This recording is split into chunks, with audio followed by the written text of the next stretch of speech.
Welcome to Stache Sports episode 22. 22 is Andrew McCutchen's number, one of the greatest players in sports Pittsburgh history, in my opinion, watching growing up, is Andrew McCutchen, who wore number 22. I'm still glad that Andrew McCutchen is back, because as all Pirate fans know, if the Pirate play become good, they either go off to the New York Yankees or go somewhere else to try to get a ring or try to compete for World Series and playoffs. So Andrew McCutchen decided to leave a couple years ago and went to different teams. He couldn't get his championship ring, but now he's finally back to the Pirates after a couple years ago when he re-signed to the Pirates to try to finish his career out in Pittsburgh, because Andrew McCutchen and Andrew McCutchen's wife and kids call Pittsburgh home. So it's good. It's nice seeing Andrew McCutchen wear the black and gold at least one last time. But we'll see if he comes back next year, because I think he was on a one-year deal last year. But we'll see if he re-signs to the Pirates, because I haven't seen any news about that yet. But I'll keep you updated as I find out more if Andrew McCutchen comes back. But I'm so glad that Andrew McCutchen is a Pittsburgh Pirate. Last night in the NFL, and this morning, there was breaking news. According to reports, a deal is expected to go down between John Harbaugh and the New York Giants to make John Harbaugh the next Giants football head coach. I think this is a good hire for the Giants, because the Giants have a young quarterback who was a rookie last year, Jackson Dart from Ole Miss, and they got a young running back in Cam Scadaboo, and a young receiver in Malik Neighbors, and a decent defense. They still have some upgrades they need to do on their team to be more competitive. But I think John Harbaugh is a step in the right direction, because John Harbaugh was with the Ravens for 18 seasons. I'm not trying to say that John Harbaugh will be with the Giants for that many years, but at least he might be there for more than a couple years, like most of the Giant coaches have been in the past, and can build team chemistry and build a culture in New York around Jackson Dart, and maybe turn Jackson Dart into a decent quarterback, because some could say he had helped in making Lamar as decent as Lamar is today, even if Lamar can't win the big games in the playoffs. But we'll see what happens. We'll see how John Harbaugh can turn around the Giants, and we'll see what kind of coaching staff he can get and how much say he has in the players he gets. It'll be interesting to see what happens in this next chapter for John Harbaugh when he's coaching the Giants.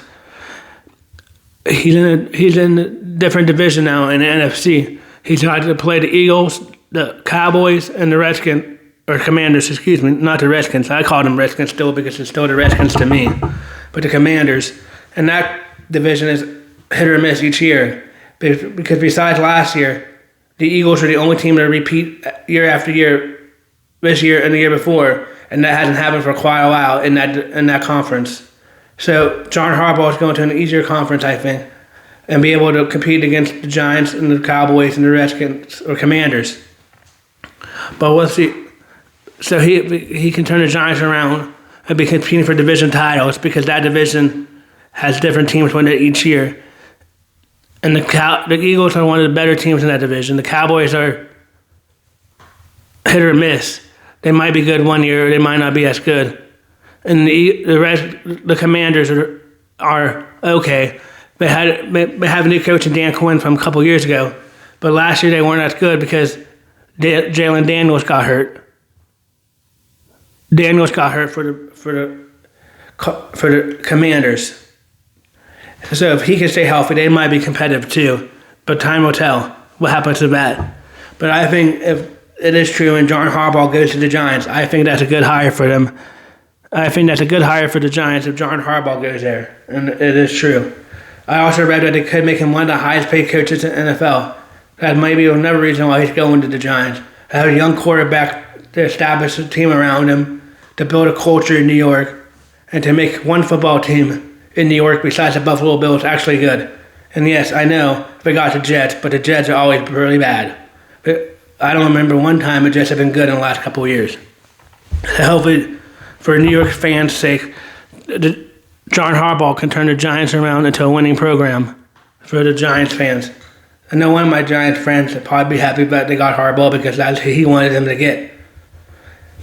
It'll be interesting to see who else fills these head coaching vacancies when they become It'll be interesting to see how fills these head coach vacancies and who they hire. And I'll let you know each team and how I feel about their hire when that happens. But right now, the only hire we know of is John Harbaugh to the New York Giants, and I think it's a decent hire. So I think Harbaugh's a good coach and could be there for at least a couple of years. I don't think 18 years, but at least maybe 10 or less than that. But at least he will be there for more than a couple of years, which the Giants need to try to build around a young quarterback, to have a coach that's stable and not trying to be like, oh, look, you're going to have a new coach here next year, have a new coach a year after that. But I think that's a good hire for the Giants.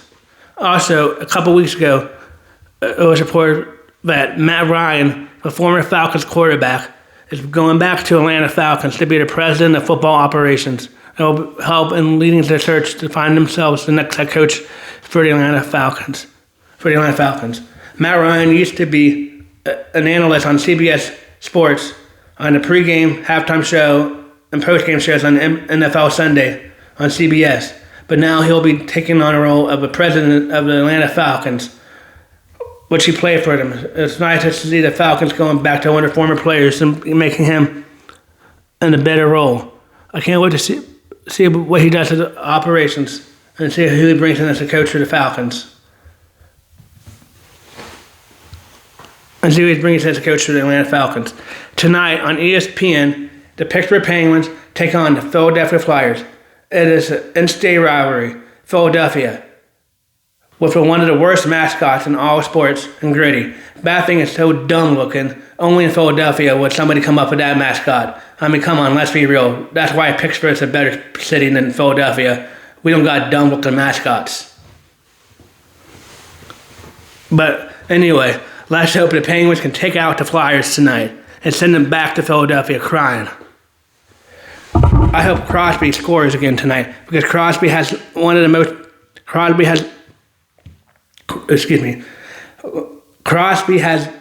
most points and most goals, I think, or at least has a lot of goals scored against the Philadelphia Flyers. He owns the Flyers, some people might say. But let's hope the Penguins can win tonight and put the Flyers back to Philadelphia for loss. Because that's all we want, like in life, is to send Philadelphia back losers. Because Pittsburgh is a better city, and we know it. But we'll see what happens with the Flyers tonight. I don't know who's going to be starting net. It might be Stuart Skinner tonight, or it might be Slovis. But whoever is in the net, hopefully they can block all the shots going in there and have a good defense around them. Hopefully Crosby and Malkin can score and maybe get some younger guys scoring against the Flyers. Because the Penguins have been on a 3-game losing streak now and need to right the ship and get back to winning and getting the 2 points they much need in the playoff hunt. Because the Penguins are now trying to fight for the Penguins need to keep getting the points, so when the season gets nearer to the end, they don't have to try to worry about getting a playoff spot, or at least are still in the fight for a playoff spot. So the Penguins need to keep getting the wins now and not go on these big losing streaks near the middle part of the season.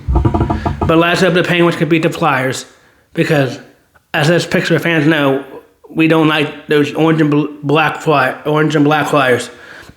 It's all about Pittsburgh hockey up here. So let's send the Flyers back down to Philadelphia. It'll be an interesting game tonight. I hope Crosby gets a goal. I hope Malkin scores. And I hope somebody else younger can get a goal. But I hope our defense shows up tonight and blocks the net. And the Penguins play like they can play when they've been on that winning streak. I know the last game they lost in overtime and they still got a point. But they need to keep winning, because 2 points is better than 1 point. 2 points is better than 1 point. But they'll be playing tonight at 7 o'clock on ESPN between the Flyers. Let's see what happens tonight. I hope the Penguins win and send that laughing stock of a franchise back. I hope the Penguins win and send the Philadelphia Flyers back to Philadelphia crying. Back down the interstate.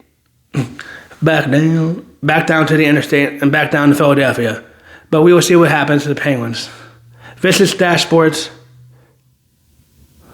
We will see what happens to the Penguins.